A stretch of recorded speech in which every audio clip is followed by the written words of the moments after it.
So I, 27M, have this childhood friend Emma, 26F, who's been giving me rides to work for the past 3 months since my piece of crap 2011 Honda Civic decided to completely die on me.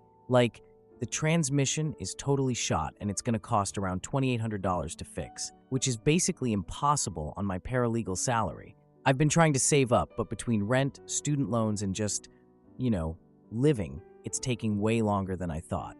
For some context, Emma and I have known each other since 4th grade when I moved to her neighborhood after my parents' super messy divorce. We've been friends forever, and our offices are only like 10 minutes apart. She works at this marketing firm downtown, and I'm at a small law office nearby.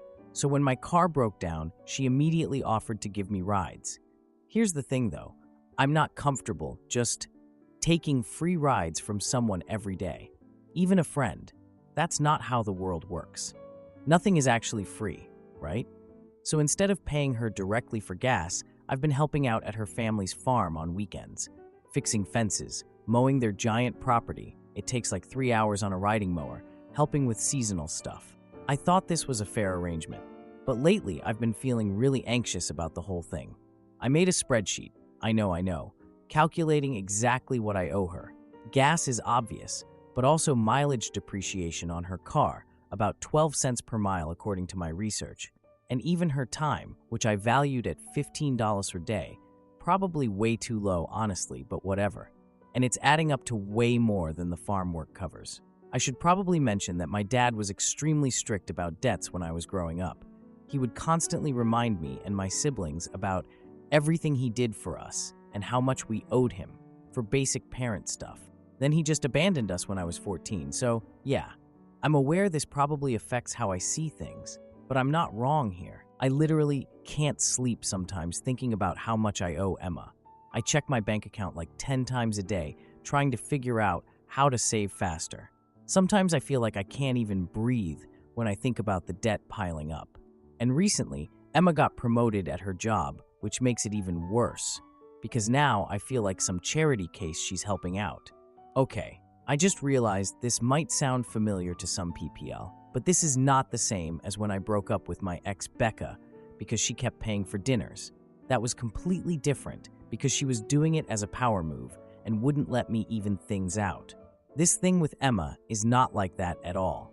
So yesterday, I finally decided to do something about it. Here's what happened. I tried giving Emma an envelope with $300 cash I'd been saving for the rides. She refused it, saying my help at the farm was enough. I explained I'd calculated the exact amounts, including her time, but she seemed hurt and asked if I was keeping a tally of our friendship. I got frustrated because she wasn't listening and told her I'd rather pay for Uber than feel like I owed her. After that, she just stared at me until I got out of the car. I ended up walking the last few blocks to work, and now all our mutual friends are blowing up my phone. It's like everyone is taking sides. Tyler and Jamie think I'm being an ungrateful ass and creating problems where none exist, their exact words. But Sam and Liz say Emma should just take the money if it matters so much to me. My roommate Josh pointed out last night that I do this with everyone, supposedly keeping track of every favor down to the penny and getting uncomfortable when I can't immediately repay someone. But that's just being responsible, not neurotic, right? I don't understand why Emma is making this into a power thing. She's being controlling by not accepting payment. She's always been a bit like this, remembering my birthday with these super thoughtful gifts that I can never seem to match. Last year, she found this rare law book I mentioned once, like 2 years ago, and she helped me move apartments 3 times without complaining, even when my elevator was broken and we had to carry my couch up 4 flights of stairs. Am I seriously the asshole for trying to maintain boundaries here when she's being so unreasonable? I don't get why she won't just take the money and let me stop feeling so bad every time she smiles and says, "Good morning," with that stupid coffee she knows I like. Now for the first update.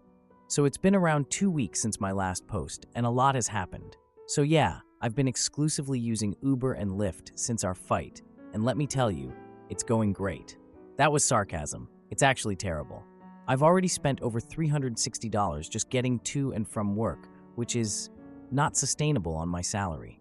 I had to cancel plans with my college friends this weekend to pick up extra paralegal work just to cover the rideshare costs. My credit card is slowly getting maxed out, and I'm using up my car repair savings on transportation costs instead. But this is just temporary until I can get my car fixed, which is taking longer than expected since I'm now spending all my extra money on freaking Uber. It's fine though, totally fine. This is a mature decision I'm making. My boss pulled me aside yesterday because I've been late 3 times this week. Turns out ride shares aren't super reliable during morning rush hour. Who knew? I tried explaining the situation, but she just gave me this look like I was making excuses, which I wasn't. The drivers literally canceled on me twice. I still check Emma's Instagram, like, a lot, but it's just to keep up with our mutual friends. That's normal. Everyone does that. I'm not specifically looking to see if she's posted anything about me or if she seems happy or whatever. That would be weird. The whole friend group situation is super awkward now. People are definitely taking sides. Tyler and Jamie are barely talking to me, and Sam and Liz keep trying to mediate, which just makes everything more uncomfortable. I've started making excuses to skip group hangouts because I can't deal with everyone being weird. I'm still going to Emma's family farm on weekends to help out though. I know that probably seems weird, but I already committed to helping with the spring planting, and I'm not the kind of person who bails on commitments. I mostly work with her dad though, and avoid the main house where Emma might be. Her mom asked me last weekend what happened between us, and I just said it was a small misunderstanding, which is true. It is. Everyone's making this into a bigger deal than it needs to be. This whole thing reminds me of when I was 11, and my grandma gave me this really nice winter coat for my birthday. My dad made me return it the next day because we don't accept handouts in this family. I had to give it back to my grandma's face and tell her we couldn't accept it. She cried. But that has nothing to do with this situation with Emma. Nothing at all. That was different. Emma sent me a few messages right after our fight. She asked if we could talk and said I was overreacting and that she missed our morning chats. I didn't respond to any of them though. What was I supposed to say? Sorry, I don't want to be your charity case. Now she stopped messaging entirely, which is fine. It's probably better this way. Last weekend, there was this whole thing at Tyler's apartment that was a complete disaster. We were supposed to have our regular movie night. It's a tradition we've had since college. I got there like 20 minutes late because my Uber took forever. The second I walked in, everyone went quiet, like they'd been talking about me. Emma was in the middle of saying something to Sarah and just stopped. Tyler awkwardly offered me a beer. I noticed Emma whisper something to Sarah. I couldn't hear what she said, but Sarah kept glancing at me after. When I sat down on the couch, Emma immediately got up and said she needed to leave early. Several people gave me these looks when she left, like I was the bad guy here. I was like, what? When people kept staring at me. Later, Tyler took me aside and told me that Emma had looked forward to our drives together. I told him this wasn't about feelings, it was about fairness, which is true. He just called me stubborn and walked away. Whatever. There have been a couple things that happened that were not great. Last week, my coworker Sandra offered to pay for lunch for the whole team because she got a bonus. Everyone was happy except me because I just freaked out. My chest got tight and I couldn't breathe and I had to go to the bathroom for like 15 minutes. People definitely noticed. My boss asked if I was okay in this tone that made it clear I'm not okay. The other thing is kind of embarrassing, but 2 nights ago I realized I was driving by Emma's apartment building on my way home from my extra shift. I borrowed Josh's car to get to work, and Emma's place is nowhere near my route home. I don't even remember consciously deciding to go that way. I was just suddenly there, but I was probably just checking alternate traffic routes. That's all it was. I made an appointment with a therapist, not because I need it or anything, just to prove to everyone that I'm being reasonable about this whole situation. I had my first session yesterday, and the therapist kept asking about my childhood and my dad, which is completely irrelevant to the current situation. I wanted to talk about Emma and how she's being unreasonable, but the therapist kept circling back to my patterns or whatever. This reminds me of last year when I spent 3 hours helping this random guy change a tire on the highway because someone had helped me with a flat back in college. I needed to pay it forward, you know. That's just being a decent person. You can't just take and take without giving back. That's not how the world works. I'm definitely handling this maturely. Yesterday, I saw Emma at the grocery store, and I immediately turned around and went down a different aisle. That's what mature adults do, right? Avoid conflict. I'd be lying if I said I didn't miss our morning drives sometime. Emma always brought me this specific coffee I like, medium roast with just a splash of vanilla, without me even asking. And she made these playlists for our drives that were actually really good. She somehow always knew what kind of music I needed to hear depending on my mood. And she knew when to talk and when I needed quiet after rough days at work. But none of that matters because this is about principle, about not taking advantage of people. Tyler, Jamie, and even Josh have all mentioned that Emma might have had feelings for me beyond friendship, which is ridiculous. That's just something they're saying to make me feel guilty. Emma and I have been friends forever. If she had feelings for me, I would have noticed, right? I keep staring at Emma's contact info on my phone. I've almost called her like 20 times, but what would I even say? Sorry I refused your help, but also I was 100% right to do so. I don't know. I still think I'm in the right here. Mostly, I think. But is being right worth the $360 I've spent on ride shares, or worth the awkwardness with all our friends, or worth missing her stupid coffee and her stupid playlists and her stupid way of always knowing when I needed to vent about work? I don't know anymore. Now for the second update. So it's been about a month since my last update, and everything has gotten way worse before it got better.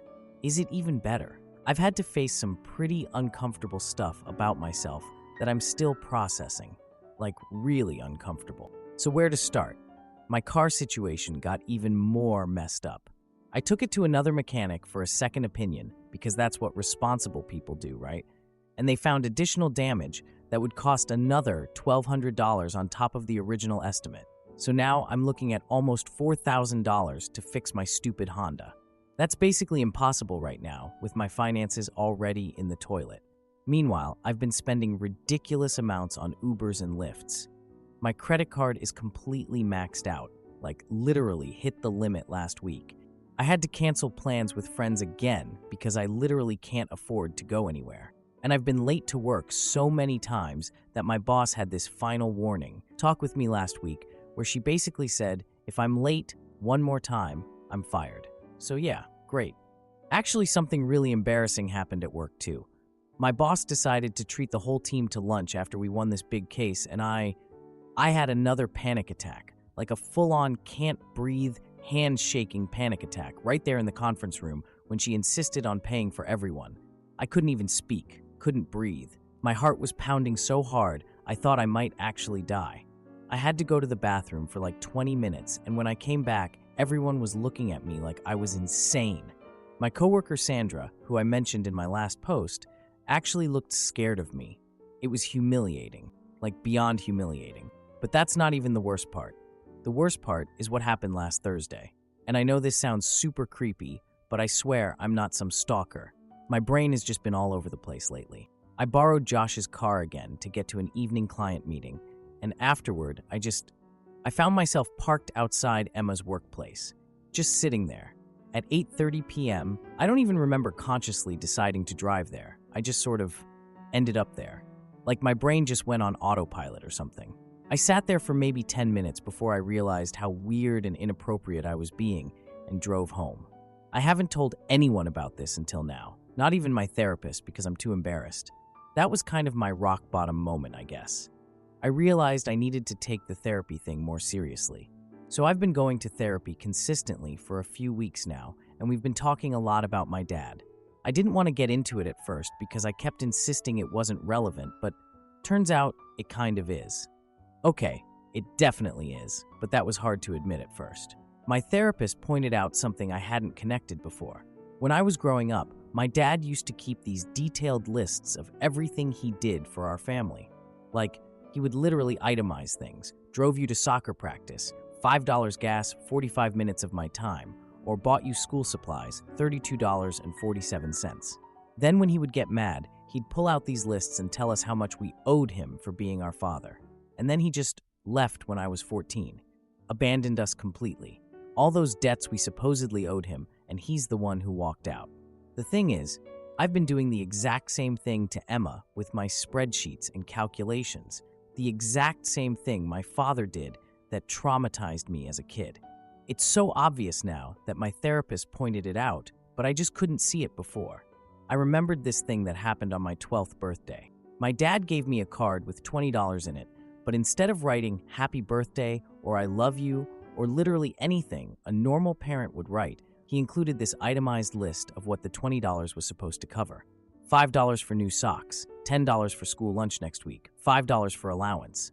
Not even a birthday gift, just practical expenses with accounting. God. Anyway, I was still processing all this when Tyler showed up at my apartment last weekend. Tyler just showed up unannounced on Saturday night. I almost didn't answer the door because I thought it might be Emma. I dake why I thought that. She hasn't been to my place in months. But when I looked through the peephole, it was just Tyler. I let him in and offered him a beer, assuming he wanted to talk about this group camping trip everyone's planning for next month. He sat down on my couch and was like, "We need to talk about Emma." I tried to change the subject and said something like, "That's all resolved. I'm handling it," which was a total lie, obviously. Tyler just shook his head and pulled out his phone. He said something like, "You need to see these," and showed me his text messages with Emma.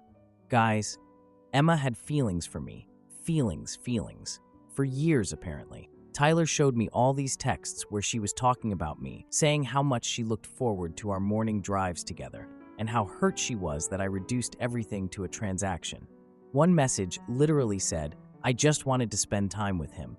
Now I feel like a taxi service." I felt awful reading this. Tyler was just sitting there watching me read through these messages, and then he said, "She had feelings for you, idiot.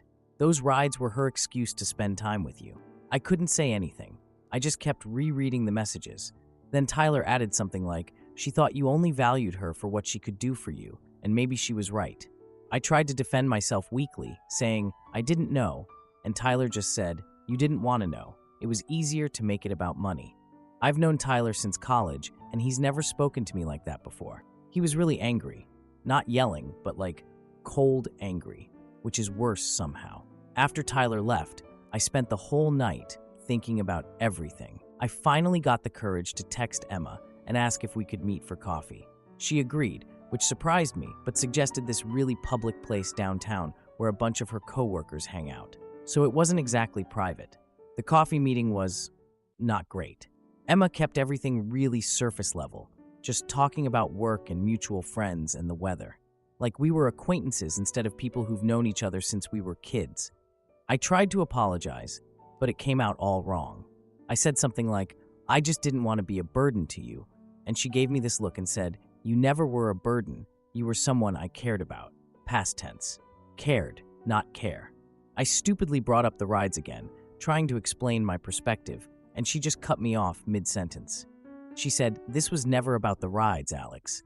Then she told me she's seeing someone new, some graphic designer guy from her office who apparently appreciates her giving nature without keeping score.